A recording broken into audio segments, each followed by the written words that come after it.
पंचनामा न्यूज, सर्वसामान्य जनतेचा बुलंद आवाज। मालेगाव महामार्गावर थरकाप बस ट्रकचा भीषण अपघात, अनेक प्रवासी जखमी।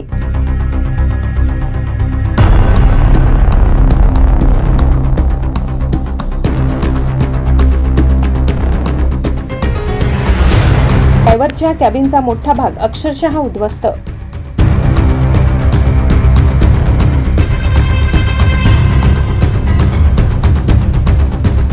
मालेगाव राष्ट्रीय महामार्ग NH3 वरील फाउंटन हॉटेल जवळ आज दुपारी 3:30 दरम्यान भीषण अपघात झालाय। पिंपळगाव डेपोची बस क्रमांक MH14 BT 3327 आणि ट्रक क्रमांक RJ 11 GC 3608 यांच्यात समोरासमोर जोरदार धडक झाली। या अपघातात बस चालकासह अनेक प्रवासी गंभीर जखमी झाले। प्राथमिक माहितीनुसार बस नाशिकहून मालेगावकडे जात होती। फाउंटन हॉटेल समोरील महामार्गावर ट्रक अचानक डिवायडर ओलांडत असताना बसला जोरात धडकला।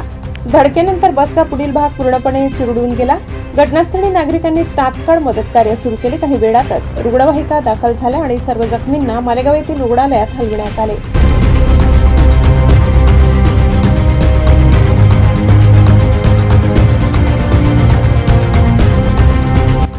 अपघात इतका भीषण होता की बसचे पुढचे चाक आणि ड्रायव्हरच्या कॅबिनचा मोठा भाग अक्षरशः उद्ध्वस्त झालाय।